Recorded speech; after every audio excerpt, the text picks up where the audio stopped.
This video was made possible with the help of Game Toppers. Upgrade your gaming experience with a Game Topper. Well, hello chaps and chappets, and welcome. Thank you for joining me in this video where I'm going to talk to you about this game called Heredity. If you haven't heard of it before, it's probably because it's only out in French at the moment, but it is coming in English very soon. Okay, so what is Hereditary? It is a action adventure game, cooperative for 1 to 4 players, where a family is on a quest, and this family is in a post-apocalyptic world in between Fallout and Mad Max kind of styles. And you're going to play through 7 chapters, always progressing forward to the next chapter. Even if you fail a chapter, you will keep going and you will get to an eventual climax. Now, I haven't played all 7 chapters. I've played 3 chapters out of the 7, so I can give you my first impressions of the game and what it's about, and that's what this video is. It's a kind of first impressions plus a kind of overall rules explanation, so you can get to know this game before it reaches you, because it's getting quite a bit of buzz here in France. So I'm going to stop talking, and before I stop talking, I am going to try and keep this as spoiler free as possible, because there are events that happen in this game which you might say are spoilers, or there might be a colour for one of the characters that you might say, oh no, they're doing green, oh nah, spoiled the game for me now. But yeah, I'll try not to spoil it by trying not to show you too much of the adventures and the story and the game and the components. But that's the best I can do. So let's see who made this game, and then I'll see you on the other side.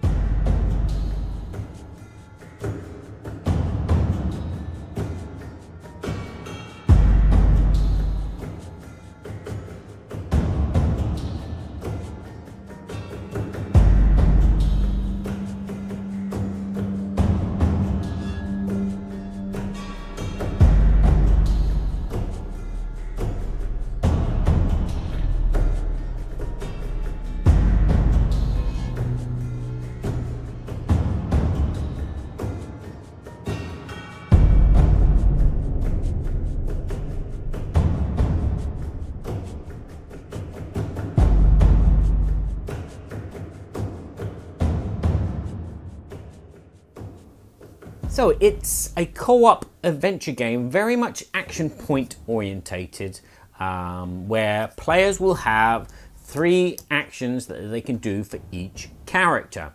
Now, depending on the number of players that there are, will determine how many characters are controlled by each player. If you're playing solo, you control all 4 family members. If you're playing 4 players, there you go.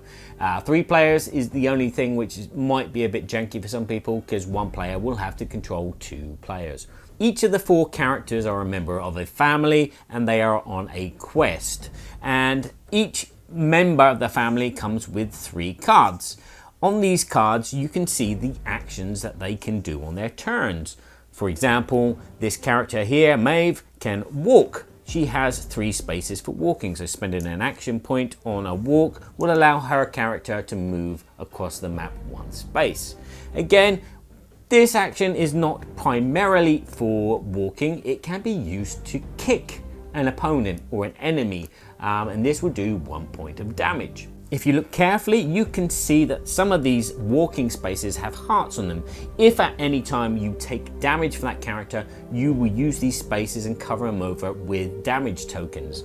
Doing so will then not permit you to spend an action token on that action. Moving up, you have the hands, which means that you can manipulate something. You might be able to pick up something from the floor. You might have an object which requires you to manipulate it. There may be a case, again, you can fight with these hands. You can do 1 point of damage in a punch. Also, during the course of the game, there are characters that you're going to bump into, NPCs so to speak, and you're going to have things to look at which might open up different doorways and different paths in your story. Hence, there is the speech option and the look option.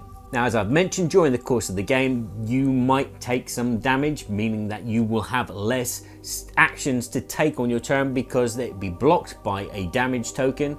But there is a way around this. If at any time you wish to, you can flip your character over and remove those damage tokens. But as you can see, you have less actions that you can take. This is a serious injury which has happened to your character. If at any point all 3 cards are flipped over and all 3 cards have damage tokens on it, that character is then unconscious and will have to just do nothing for the rest of the game. But don't worry, on the next chapter they are revived and they carry on playing.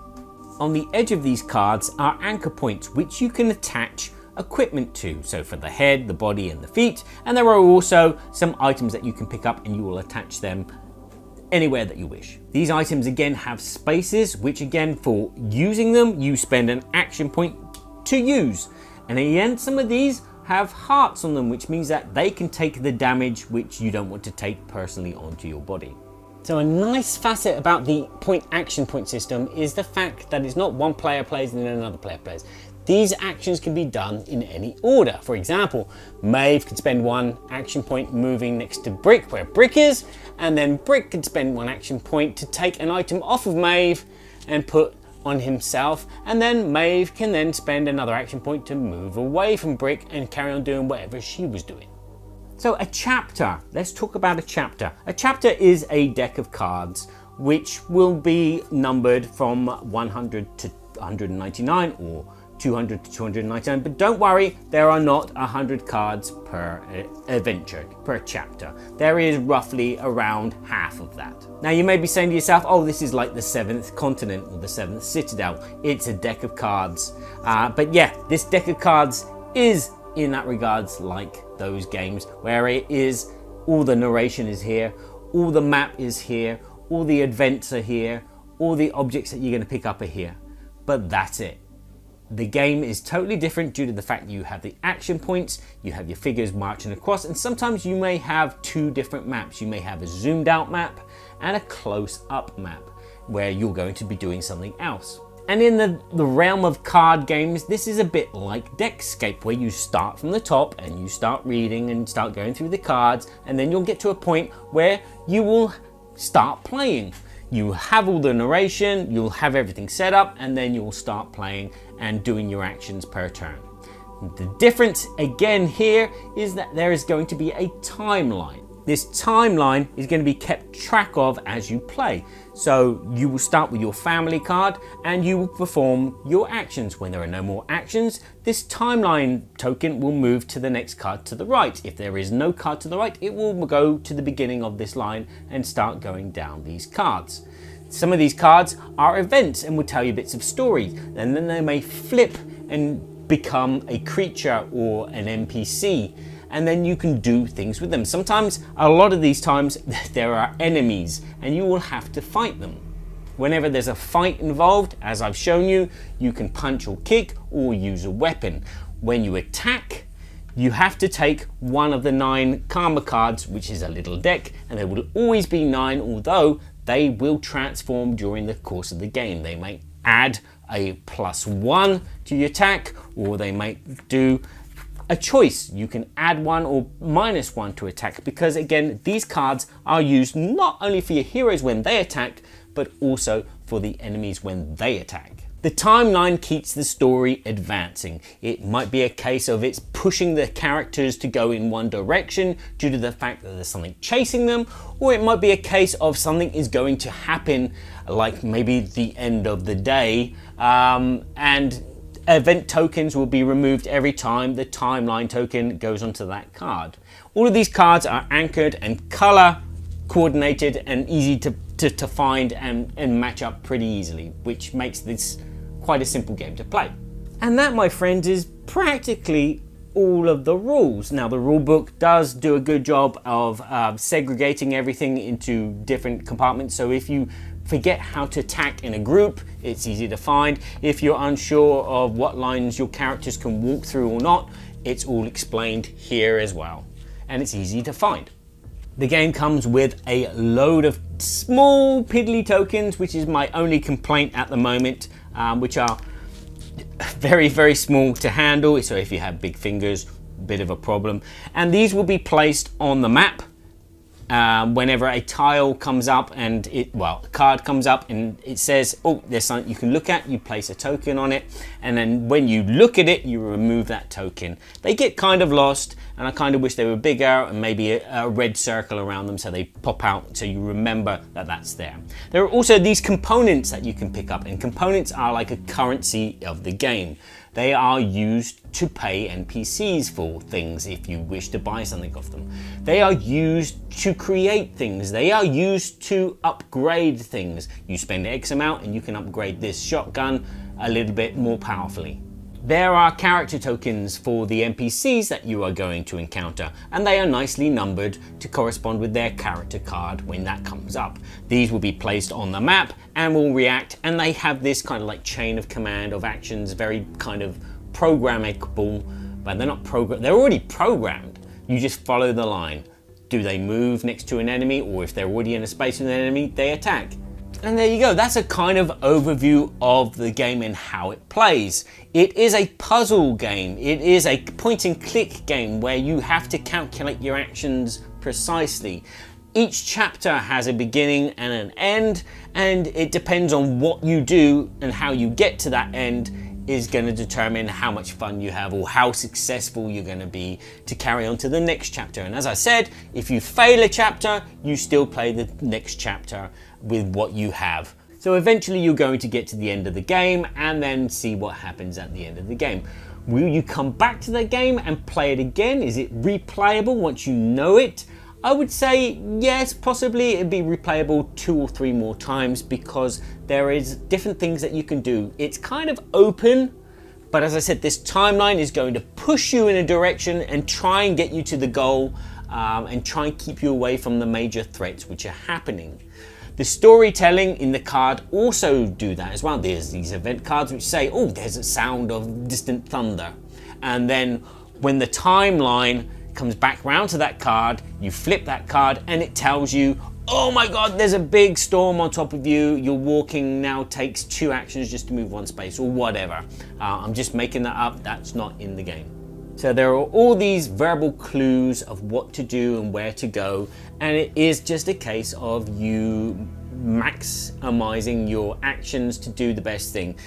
Characters can split up and do their own different things, which is really good, which also can be really bad because you can fall into trouble with one character and they get stuck with an enemy, or they get stuck in a situation which needs the other character's help.